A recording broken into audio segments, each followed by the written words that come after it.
It will also allow us, the good news is that it will allow us to work quickly with appraisers to get any corrections done in a more timely manner.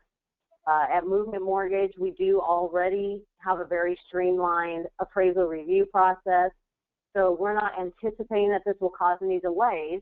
Hopefully it will just be an additional assistance.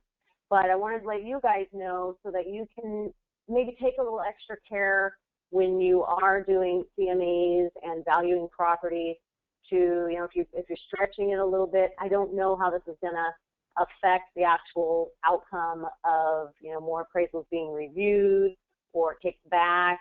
The CU system does have, it is a database with property records. It will pull like properties. So there's some talk in the real estate community that it might not be accurate because it's not going to know specific little neighborhoods and their niche values and that kind of thing.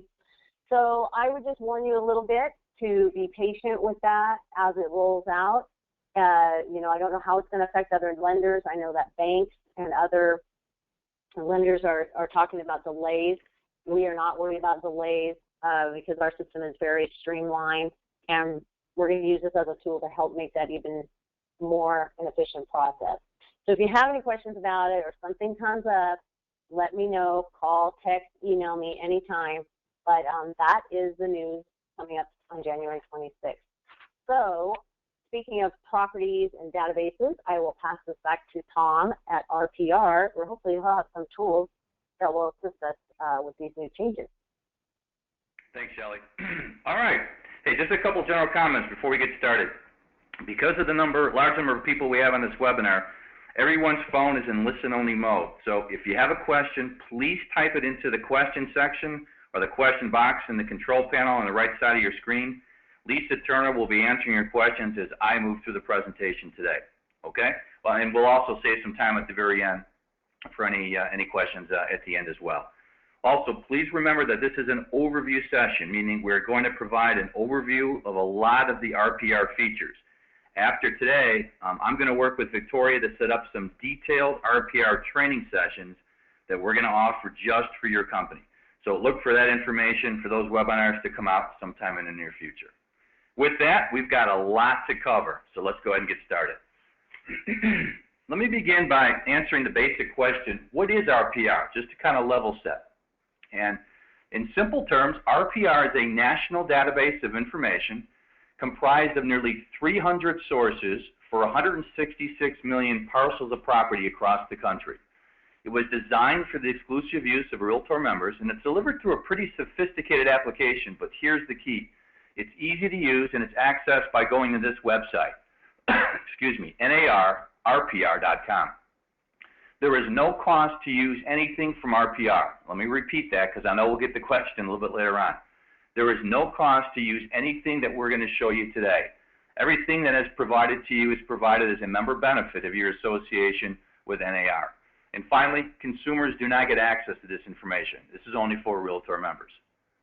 Our mission, really simple, provide this comprehensive database of property information to all Realtors across the country, and also try to help Realtors save time and become more efficient. Because rather than having to go over here to research this piece of information, go over there and grab that piece and come back over here and grab this piece as well, and then try to coordinate everything into one nice source and put together a real nice report for your buyers and your sellers, we do that all for you at one place. Kind of call it one-stop shopping, if you will. Who owns RPR? Well, we're not a publicly traded organization, and we're not partnered with any third-party vendors, and not joint venture with anybody. RPR is a wholly owned subsidiary of the National Association of Realtors. In other words, we're owned by all of NAR's members. In essence, we're owned by you. Sometimes I get the question, well, Tom, how much information is inside this database? And the simple answer is right here. There's 270 terabytes of property data, but the better answer is up here. We have 130 million parcels of property inside the database, almost 400 million photos, information on 130 plus million mortgages, so on and so forth. So suffice it to say, there is a wealth of information inside the tool. Our concept and our model are really simple. Take these 300 sources that feed the database, add in MLS content or MLS data from the MLSs who are willing to license their MLS data to us, put all that stuff together into one application, roll it out to the realtor base, and then continue to enhance it as we go along. In fact, we've had over 36 enhancements to this product since 2010. And in the technology world, that is significant.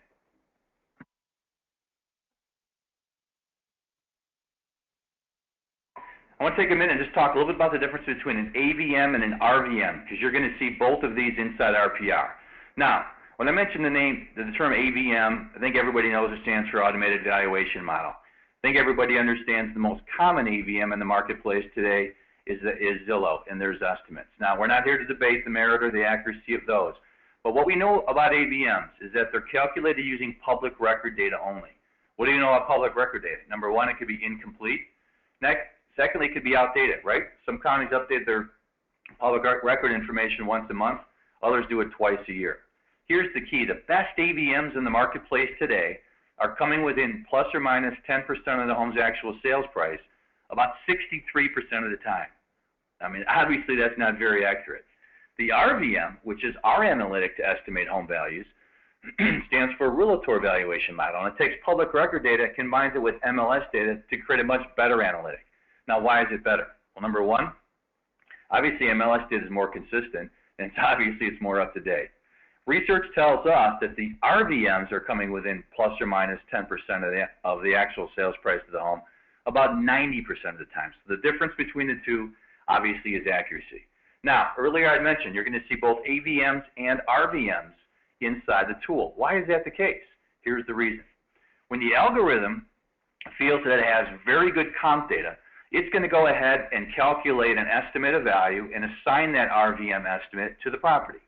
When it doesn't believe it's got real good comps, maybe in situations where you have waterfront property or large acreage, it's going to refrain from calculating an RVM, and instead it will go grab one of the AVM sources that feeds the database, and we'll assign it to it. Here's the key though. Whether it's an RVM or an AVM, remember, it's just a number. That's all it is. It doesn't put any human element into it. A little bit later on, we're going to show you how to take this estimate of value and change it by putting your local market knowledge and expertise into the tool. Give you a quick perspective on how far we've progressed as an organization. Take a look at where we were back in 2010. We were just getting started with a grand total of 14 MLSs who were licensing their data to us. Fast forward to today, where we have well over 600 MLSs who are now licensing their data to us, representing over 850,000 realtors. And yes, we've had to go one by one across the country to sign up these MLSs. So, if your MLS is partnering with RPR and licensing their data to us, their MLS data to us, you're going to have full access and availability to all of the information inside RPR. What kind of data is that? Well, obviously you're going to see your listings in there. You'll see tax assessment and public record data on all 166 million parcels of property across the country. Next, we get something called SAM data, standalone mortgage information. You'll see it as well. Next, we have the largest national database of distressed properties in the country. Also, you'll see your MLS active, sold pendings, so on and so forth. We have something called a historic listing comparison tool. When we partner with an MLS the first time, we ask for a minimum of 10 years worth of historic information. Sometimes we get more, sometimes we get a little bit less, but you'll have access to that tool as well. The RVMs are going to be in there, and then we give you the ability to take that RVM and change it by putting your local market knowledge and your expertise into it. And again, we're going to show you how to do that a little later on. A lot of charts and graphs that we're going to show you this morning. School data, some tremendous school information, test scores, school districts, school boundaries, so on and so forth. We have some really cool mapping tools that we're going to demo for you in just a second. We've even loaded the FEMA flood maps inside the tool. For those of you that work with investor clients or would like to build your business larger by beginning to work with investors, we have some outstanding investment tools. Next, the neighborhood information inside RPR is one of the most often accessed pieces of RPR. We'll show you what those reports look like. And then finally, we give you the ability to create some really, really cool reports that you then can get out to your buyers and sellers. And we're going to show those look like a little bit later on as well. Now, if your MLS has not partnered with us and is not sending their MLS data, you're still going to have access to a lot of information. But there's some things you won't have access to. Obviously, you're not going to have access to your listings, MLS active, sold pendings, so on and so forth. The RVMs won't be in there because remember, we need MLS data to calculate them. and a few other things as well. So still a lot of value, a lot of functionality, a lot of data, but just not everything. So with that, what I wanted to do is I wanted to stop there in terms of giving you just an overview about RPR in general, and spend the rest of our time focusing in on what kind of value we bring to realtors, and how would they use RPR. And so the first thing that you've got to do, if you haven't done so already, is you got to create your account. Here's where you go. You go to this website, rpr.com. Two pieces of information you're going to need. Number one, you're going to need your NERDS ID, which is your NAR member ID. If you don't have it, check your NAR magazine. It's on the label. If you don't have your magazine, call our hotline. We'll look it up for you. Second piece of information you need is your MLS ID or ID. So once you have that information, you come to the website, this is what you're going to see. And you simply will go ahead and create your account if you don't have one yet, or you can go ahead and sign in. If you're wondering whether your MLS is licensing their MLS data to us, come to this section right here. Has your MLS partnered with RPR? Click on the map. A map of the United States will pop up. Click on your state. You'll be able to see right then and there whether or not your MLS is licensing their data to us. So let's go ahead and jump into RPR. And when you come in, this is the homepage, the landing screen you're going to see. The first thing we're going to do, we're going to talk about how we search for properties inside RPR. There's 5 search buttons at the very top inside this orange box here. The All Properties button allows you to search for MLS data for the MLS you're a member of, plus public record data for all 166 million parcels of property across the country. Next, the For Sale button allows you just to search for MLS data for the MLSs you're a member of. So if you don't need to search the entire database across the country, just go to the For Sale tab. The Neighborhoods tab allows you to run some really cool neighborhood reports, which we're going to show you a little bit later on. Market activity is akin to an MLS hot sheet, and my listings are exactly that, your listings. So let's assume that we're a realtor in Scottsdale, Arizona. We've come into RPR, we plugged in the zip code of 85255, and when we hit enter, we see that the tool has returned over 17,000 properties that are tied to that zip code. If we want to see how many of those are actually for sale, we just hit the For Sale button, and we run our search, and we see there are 473 properties for sale. All right, no big deal so far, but here's something that's kind of cool. Let's say that we're going to go ahead and amend our search criteria. And in this case, we only want to take a look at distressed properties. So we leave just that box checked. We go ahead and rerun our search again. And we see that the tool has returned 161 properties that are in some form of distress. Now here's the key. Some of these properties are for sale. Some of these properties are not for sale. If we want to see how many of these are for sale, we simply go ahead, rerun our search, and we click the For Sale button. We see there are 34 properties for sale. All right. So do the math with me. If there are 161 properties that are in some form of distress, only 34 are for sale, that means there are 127 property owners who are sitting on the side right now in some form of distress. What if you, as a realtor, ran this kind of a search for your farm area? And then you put together an e-card or a marketing flyer touting your skills in working with distressed properties. And then you sent that flyer out to everybody in your farm area, minus the folks that are already listed, with the hopes that some of those people would say, you know what, enough's enough. I'm tired of the phone calls. I'm tired of the emails. We need to do something about our situation. Let's give this person a call. So it might be a way to actually prospect or look for some opportunities inside RPR. If I click on the Map View tab here, we're going to see our results, same results plotted on a map. And if I scroll down, we'll see them listed below. However, one thing I want to call your attention to is this thing in the lower right-hand corner called Heat Maps. And when we click on that, we get a heat map here called 12-month change in estimated value. Property values in red, those properties in red are falling property values. The darker the red, the more they're falling. Those properties in blue are rising property values. The darker the blue, the more they're rising. So if you were working, let's say, for example, with some clients who wanted to take advantage of a deal in Scottsdale in this specific zip code, and they wanted it to primarily maybe look at falling property values of certain areas, this kind of a search would help you focus your time and attention.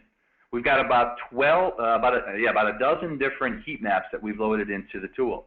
Here's one called Concentration of Distressed Properties. Here's another one called Average Listing Price. Here's one called Year Built. In this case here, the darker the color, the newer the homes, the lighter the color, the older the homes. So once again, maybe let's say you're working with some first-time home buyers. They've got a limited budget. They realize they're going to have to buy something a little bit old. This time, this kind of a search would help you focus your time and attention. As I mentioned earlier, we even have the FEMA flood maps loaded inside the tool as well. But let's say, for example, you don't want to search that entire area of that entire zip code of Scottsdale. You want to search a much tighter area. Take your cursor, go ahead and click on the word box up here. Go ahead and draw a box on your map and run search that way. If you don't like boxes, how about circles? If you don't like circles, how about polygons? For the person who says, I'm willing to consider living here, but do not show me anything up here. Or, yeah, this area will be of interest to me, but I do not want to live on this side of Pima Road, whatever it might be.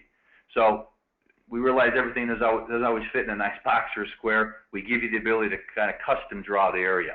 Here's something that's really cool, the drive time search. Let's say that you're excuse me, working with a doctor, and the doctor says to you, do not show me anything outside of 5-minute drive time from my hospital. What you can do is go into RPR, plot the address of the hospital. What RPR does is take traffic pattern data by zip code and then maps out the drive time. We also have a distance search that you can use as well, and if none of those work, at the very end here we have a drop-down box where you can search by neighborhoods, by school districts, even middle schools, elementary schools as well. So a number of different ways that you can search for property information inside RPR. Let's shift gears just for a second now, and let's assume that we're getting ready to go on the listing presentation tonight to this property here in East Wynwood Lane. We've had a couple conversations with the homeowner already, so we know a little bit about the house, but now we're getting ready to put together all our research, put our listing presentation together, and go out and deliver it tonight. So we come into RPR, we plug in their address, and we go ahead and hit search, and we see that this property pops up. Notice we have a red bar. It tells us it's off market. Well, we know that, right? But whenever you see a red bar inside RPR, or the color red, generally it means distressed. So if the homeowner has not yet told us this, we have quickly learned that we have a home that is in some form of distress. Notice that we have 5 tabs right across the very top of the very page here. So we're going to get in each one of those tabs in just a second. But first thing I want to call your attention to is this button right here, this investor button. If you click on it, you get some software that pops up. Now, you may look at this and go, wow, that's really confusing. It's really not that difficult to use. So if you're working with some investor clients, this is a tool that you can use to provide some value back to that client. First thing you'd use is simply check one of these radio buttons. Are we working with investors looking to buy the property and rent it out? Are they looking to flip it and resell it? Or are they looking to live in it themselves? What's their holding period? Let's put that in. And then the tool actually puts together 3 different risk scenarios, an aggressive, a moderate, and a conservative investor. So let's assume we're working with an aggressive investor. What kind of an aggressive offer are they going to make? Let's plug that in. Let's estimate what kind of closing costs we're looking at. How much is it going to cost to fix this property up? Let's plug that in as we get that information from the investor, and some other fields as well. And what the tool then does is it calculates some meaningful financial results, things like internal rate of return, cap rate, equity in the property going forward, cash flow, both from a monthly and annual perspective. And what you're able to do then is to take all of these results from the tool and go ahead and export them into Excel and then email them off to your client. I'm told that you can go on the market today and you can license this exact kind of software. You'll pay about $19 per month. With RPR, it's free. So just wanted to quickly show you one of the investor tools that we have available.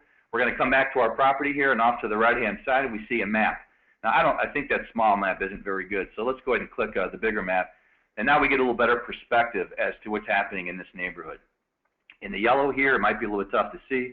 This is our subject property. We can see it sits on a cul-de-sac, which is really good. Looks like we have some sort of park off to the east and some sort of highway off to the north.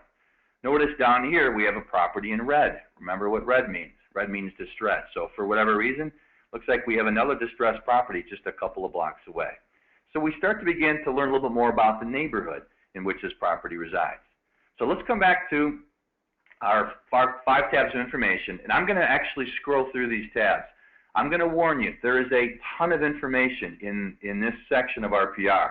So I'm going to move through this fairly quickly. Don't try to see every bit or every piece of data that we have, but just try to grasp the quality and the quantity of what we're able to aggregate around every one of these properties. So as I scroll down, right off the bat, you see we have some public record information here that automatically flows in. Looks like we have some historical photos. We have some home facts about the property, what home values have done kind of in the area. We have some school information, which I'll show you in more detail in just a little bit. And then we get to this mortgage record section here. And here we start to get a better understanding, maybe the financial picture as to why these homeowners are in a distressed state. If we did the math, we'd find out that they took out a first mortgage, refinanced it, did some cash out to a second mortgage, I should say to another mortgage, and then they took out a home equity line, refinanced it to a higher equity line. Now we've got 2 loans on the property, and those loans are more than the property is worth. So we begin to learn a little bit more, like I said, about the financial picture of this property. The History tab gives us some historic information about the property. At the very top here, we have something called a histogram. And in this histogram, this dotted line here represents the AVM or the RVM and what it's done over time. The solid red line here indicates distressed action when it was filed against the property. The little gold circle here represents when it was last listed. So we get a little historic picture. And as I page down again, prior sales transaction information. Here's where we can grab some tax data about the property, and you can toggle back and forth depending upon in which direction you want to go. Get a little more mortgage information here, and then at the very bottom, we get this distress section. And here, again, we start to learn a little bit more about the situation and the distress situation surrounding this homeowner. The charts and graphs tab is essentially that, just some charts and graphical information about the area. And again, just a lot of information here, inventory, listing inventory, median sales price by square footage, so on and so forth. So again, we start to get a picture of what might be happening around this property.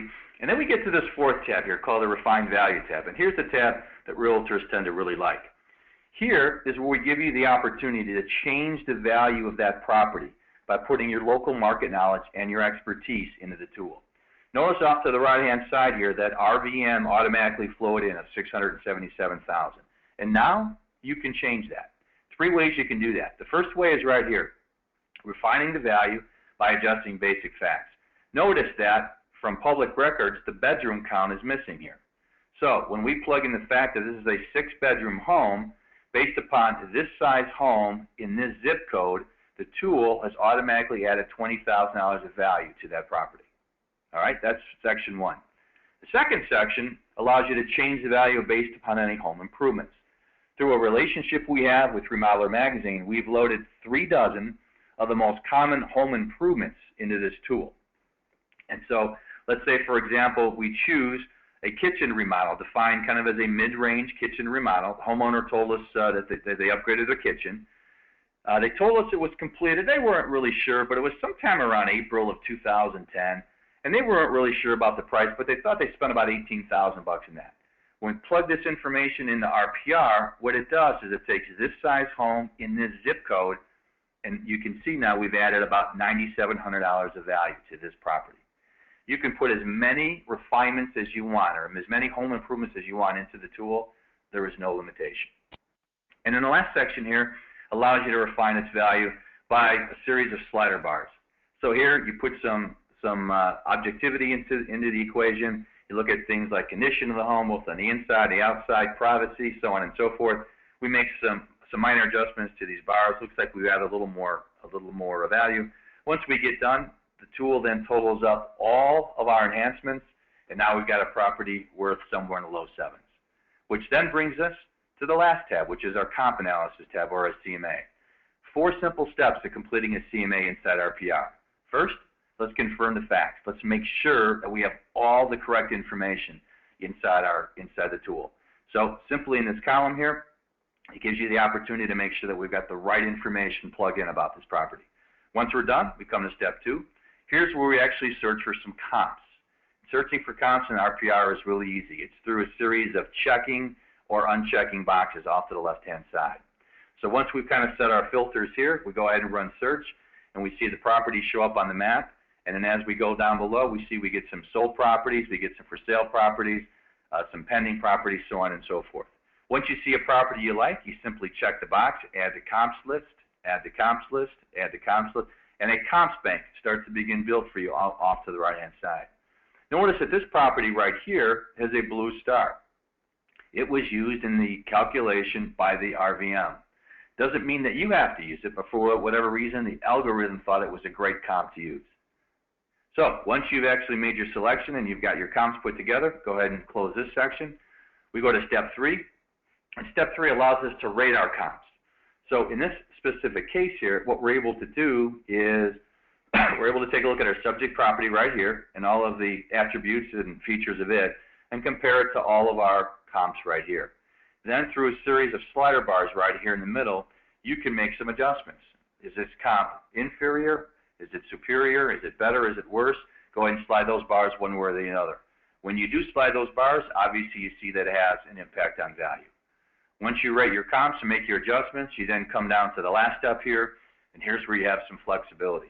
Let's say that you look at that number and you say, $707,000, Tom, no way. No way. This property is worth minimum $725,000. Okay, go ahead. Change it. Take that number out, put $725,000 in if that's the number you feel comfortable with. Some other realtors say, look at that range, Tom, that's ridiculous. And it is, you're absolutely right. What it does is it defaults to a certain percentage above and below the comp price, or the value, I should say. So what we do is we give realtors the ability to change that as well. Go ahead and take those numbers out, put any range in that you want to go with. Other realtors have said, I don't want to go with any number. I want to go in with it blank, and I want to arrive at a value after I give my analysis to my prospective client, get some feedback from them, and then we're going to settle on a number together. Fine, go in with it blank. Just totally take the number out. So we give you a lot of flexibility as to what number or range you want to put ultimately inside the tool. Once you're done with that, you see that comp analysis value gets returned back to the summary page for our property, and it gets stored right here in your account. So if I come in tomorrow, I'm doing some research on this property, I'm not going to see the analysis that you put together. Okay? All right. Shift gears one more time. Let's talk about some of our neighborhood reports. Now, how would you use some of our neighborhood reports? Two different ways. Number one, if you're looking at a way to freshen up some of your open houses, this might be a way to do that. Or secondly, let's say you're working with some out-of-town buyers. They're coming into town in a couple of weeks.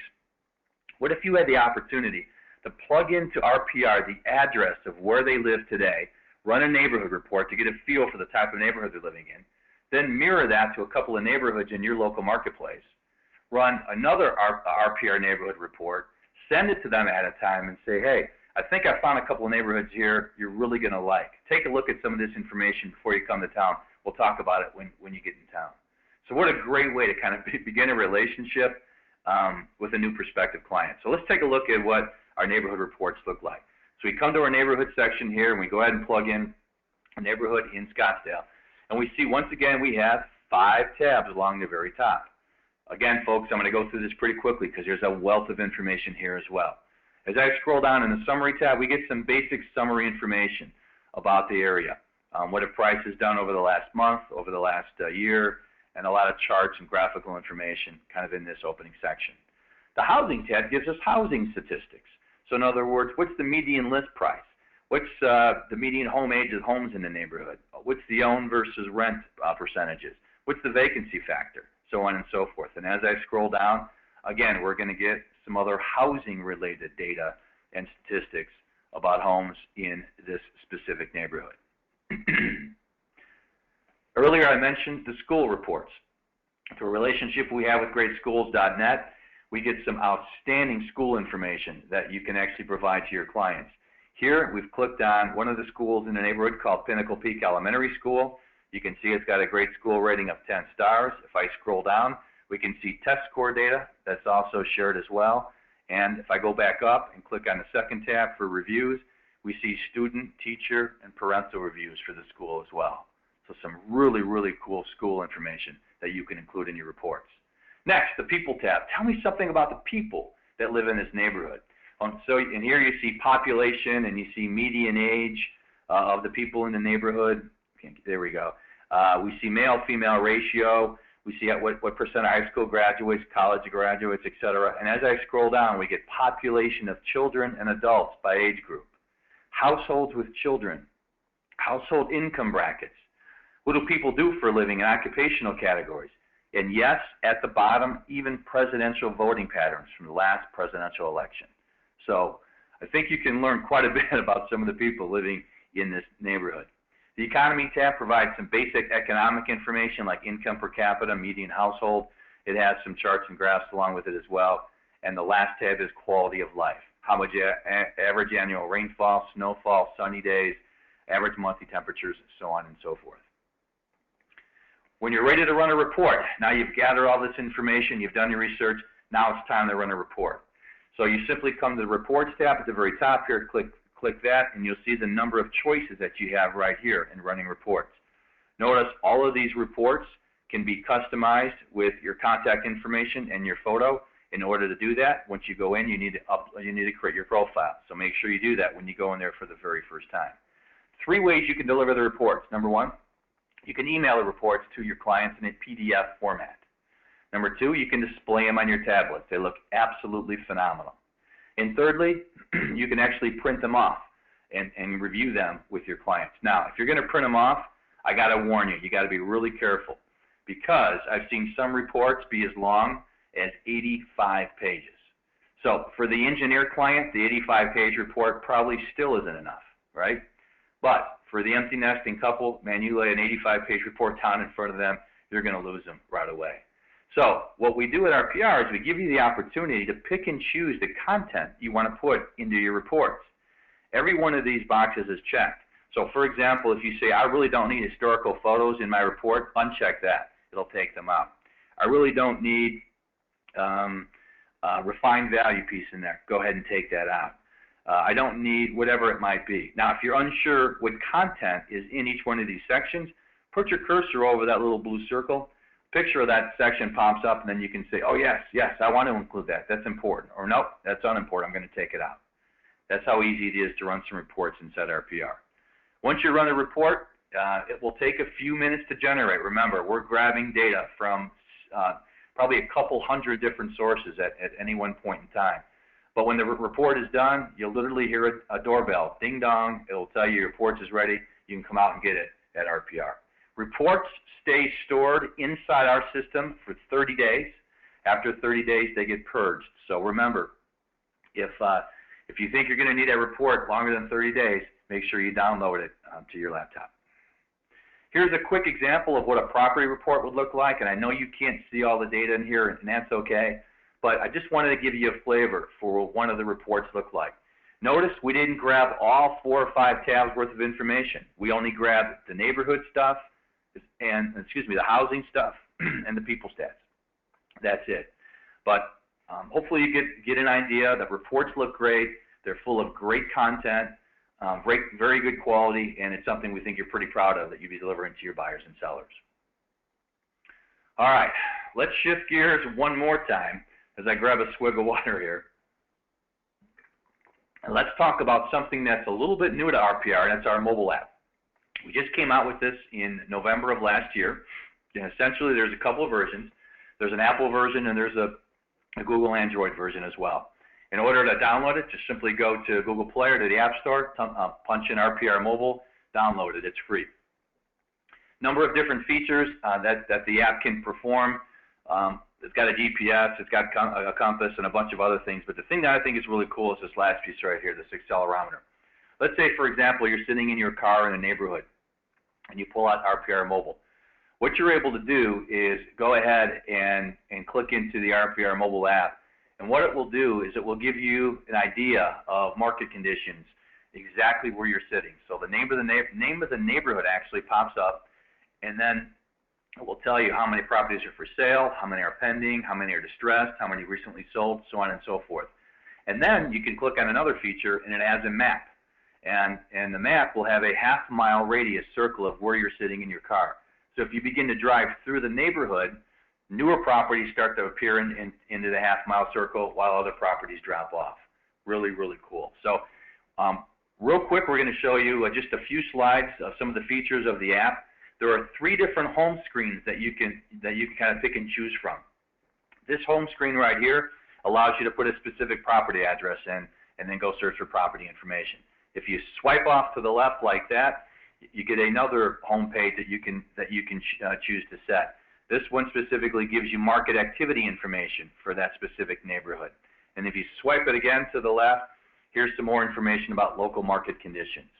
So I'm going to go ahead and use this look, if you will, Cupertino, California, and the neighborhood specifically there. I'm going to go ahead and click on Cupertino, and you could see kind of where I would be standing or sitting in my car with that half-mile radius all around me, as well as all the activity around where I'm standing as well. Every one of those colors and shapes means something, so if I click on this button below, I get the legend down here to see exactly what's for sale, what's pending, what's recently sold, what's distressed, so on and so forth. I personally like this satellite look a lot better, so if we click on the satellite look, we get a satellite version of that. And as we zoom in once, we zoom in again, now we start to get down to street level. And let's say, for example, we just touched this property right here. We see that it's just a public record, it's not for sale. Obviously, it's off market. And it just tells us it's a 2-bedroom home within this neighborhood, and it's got an RVM or an AVM of just over $1 million. If I click the property next to it, this one's for sale, and the asking price is $1.5 million. Now, if I take my cursor once again and I swipe this banner to the left, you see that there are some options that pop up. A number of different things you can do right off the bat. Number one, you can actually create a report. We're going to show you how to do that a little bit later, right from your phone, that you can send right to your client. You can call the listing agent. You can add a voice memo to this. You can add a note. You can even take a picture and include it in a year bank that gets tied to this property. So I'm going to actually come back to this property, and I'm going to click on it, and we're going to start to scroll through the type of information we've been able to gather that surrounds this property. Once again, a lot of information here. I'm going to go through this pretty quickly, but just try to grasp some of the stuff that we're able to collect. At the very top here, you see that we've got some photos. If you wanted to look at them in a one-photo look, you simply click that button, turn the phone, and you get a better picture as to what the property looks like. So there's the photos. As I start to scroll down now, we get some listing detail information about the property. Scroll down a little bit more, we get the description, we get the location of the property. You may be 4 blocks away, and if you need turn-by-turn directions to it, go ahead and click on that right there. If you want to see what other properties might be competing in the area, go ahead and click this box here, and once again, we get an aerial view of some of the properties that are competing with this one. If I want to get a list of these properties, I click the list button at the very top. Now I can kind of scroll through to see what's competing against this specific property. Back to my property now, and as I scroll down more, we get some flood zone information. Once again, we get some homeowner facts here. We get some home facts about the property as well. What are home values doing in this specific area? Any price changes to the home? Any prior sales transactions information? Here's our school data that we can access as well. We get the interior features of the home. We get the exterior features of the home. Once again, we have some mortgage information. Here's our tax information as well. And if you want to toggle between years back and forth, you simply click right then and there. So a lot of information that you're able to access right from your mobile device. A couple things we want to show you. Let's say that you wanted to add a photo. For whatever reason, the MLS didn't have a photo of some beautiful mountains in the background, or you wanted to take a photo of a much better look at the pool, whatever it might be, because your clients are looking for a home with a pool. Go ahead and click the Add a Photo button right there. Go ahead and take a photo that you want to take, and then you can actually plug that right in into your report. When you go back to the office and you log in from your desktop or from your laptop, you're going to see that RPR automatically syncs to your account back there as well. If you want to create a report right then and there for your client, you say, boy, oh boy, I think this is a house that they might really like. Go ahead and click on Add a Report. Again, our 5 different choices here. We're going to choose a mini property report because we just want to give them a kind of mini version of some of the information. We choose that report. We see if we want to add any mobile notes that we've taken. We want to include all report sections in our report. Do we want to put a cover page? We say yes, yes, yes. And then how do we want to send this? We want to send it via email. Boom. Off it's sent right from your device. So pretty cool stuff. I will tell you that we will be spending a ton of our time and effort and energy continuing to enhance mobile as we go along, because obviously we all know that that's where devices are heading as we move into the future. All right, let me give you kind of a David Letterman wrap-up list, if you will, of the 10 ways agents most often use RPR. And I think I've pretty much touched on just about all of these today. One thing I didn't touch on was the commercial piece, and just wanted to make sure that everyone was aware that we have a massive database of commercial information available as well. So when you go into RPR, you'll see a commercial button at the very top or a commercial link. If that's where you want to go, click on it, and it will take you to the commercial database and the commercial tools as well. A couple things, last slides I want to show you before we open it up for any final questions. Number one is anytime your organization, or anytime you create any reports that you, inside RPR, that you deliver to your buyers and sellers, they're going to come branded to your organization. And the reason for that is because Victoria and I had been working on making sure that that would happen for as many of the realtors in your company as possible. If you reside in a market, in an MLS, where the MLS is not licensing their data to us, then you will not have that branding component turned on. So we did a quick analysis for your company. By far, a very large majority of the MLSs that all of you are members of, and there's quite a bit as you guys are spread out throughout the country, a vast majority of them are sending and licensing their data to RPR. So for the most part, just a very high percentage of you will have the ability to have these branded to your company. One last slide, a couple last slides I just wanted to share. One thing that we're pretty proud of at our organization. This is a list of the top, some of the largest real estate companies in the United States. Many of these organizations rank somewhere in the top 100 to 150 across the country. They're using RPR. We're working with the realtors and the leadership team of these organizations, and they see a heck of a lot of value in what we bring to the table. And we hope you will as well. And with that, two last slides. I want to give you some information that not a whole lot of people know. So this is kind of for your ears only at this point in time. But some of the things we're working on, we'll kind of call it coming soon. Pretty soon you're going to have the ability to create property flyers right from RPR. Two options we're looking at. One option will have one larger photo or three smaller photos. So look for us to make that announcement somewhere down the road. We continue to offer new training, new webinar sessions on our blog, and that's if you're interested in going there and checking it out. The address is real simple. It's blog.narrpr.com. Click on the training button, and you'll see a wealth of training opportunities, webinars that are available to you as well. Obviously, we'll be continuing to enhance the mobile app, as I mentioned earlier, and then finally, we're going to be adding another data source soon, a walkability scores, which for the younger folks out there, the millennials, if you will, the younger home buyers and sellers, that stuff's really, really important. With that, I'm going to say thank you, and I'm going to leave you with a couple last bullets. Number one, I mentioned the online training at the blog. Just want to make sure everybody sees that. It's blog.narrpr.com. Secondly, we have a toll-free customer service hotline open 24/7, 365 days a year, including holidays. There is the number right there. It's all inside the tool. Once you log in to RPR, you can't miss it. If you are ever lost, you're not sure where to go, how to get there, how to get back to where you're at, how to find this information, where do we get our data, how often is it updated, pick up the phone, give them a call. They're based in Omaha, Nebraska. They do a tremendous job for us, and they're staffed. They're open, like I said, 24/7. Okay. And then finally, just as a reminder, in order to access our database, it's at narrpr.com. Final comment before we open it up for any last-minute questions, and it's this. For those of you that have been inside the tool, you know that it is very, very massive, and it might be overwhelming at times. For those of you that haven't yet been in it, I think you're going to come to that conclusion pretty quickly. The best advice I can give you is this.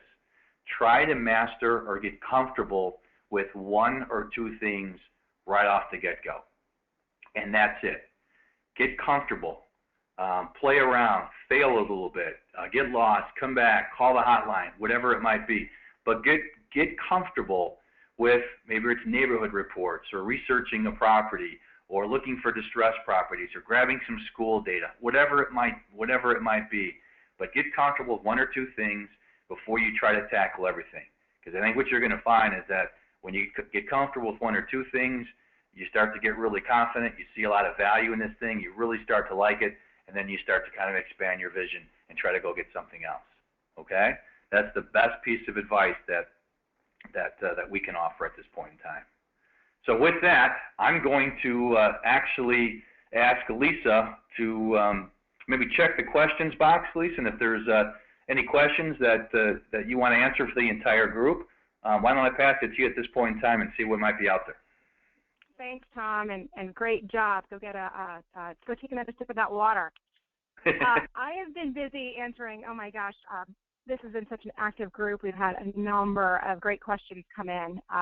So I do want to share with the entire audience several of these questions. I know several of them have been answered.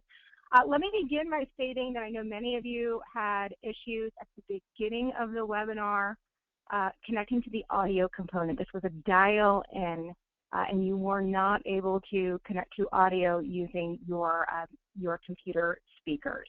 We have been recording this session, and we will make sure that a link to access the recorded version will be distributed to each and every one of you. That way you can listen to any of the beginning content, as well as, I always encourage agents to maybe sit through this overview session 2 or 3 times just to reintroduce aspects and features that you may have forgotten about. So everyone will be able to listen to a recorded version of this webinar and be able to pick up any of the content that you've missed.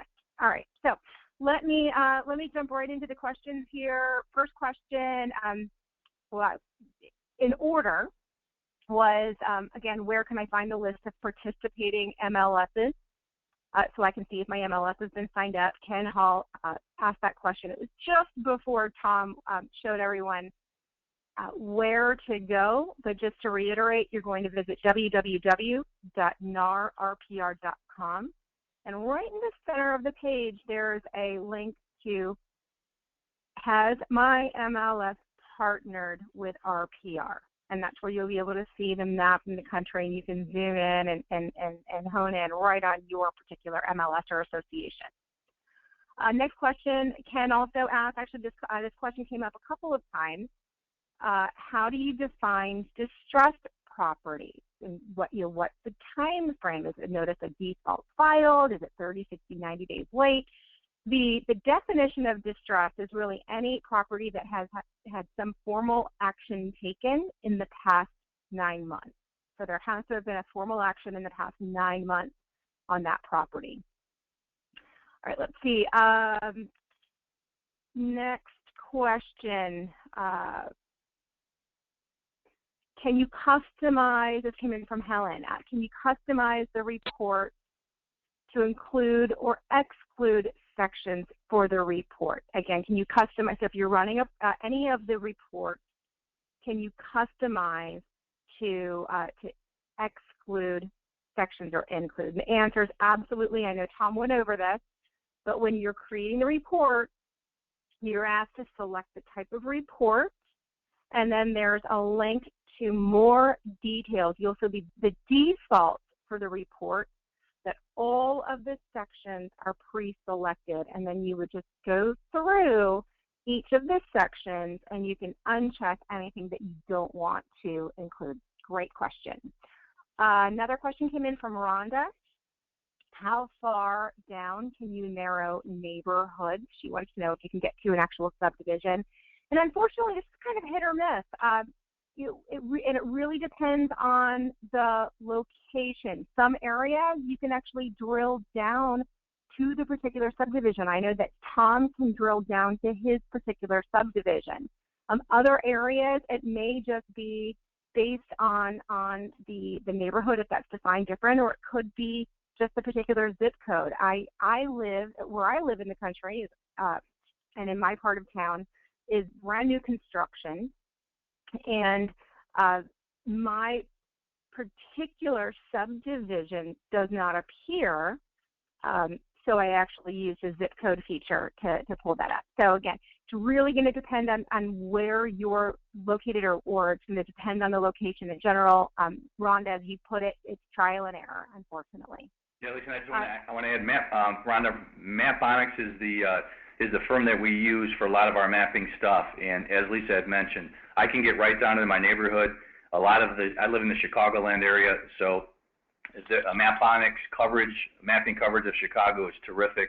However, when I was in Nashville last year, I was trying to run a neighborhood report in Nashville, and it was kind of hit and miss. So for whatever reason, their coverage of Nashville was good in some areas and not so good in the others. So minimally, you'll be able to run it on a zip code level.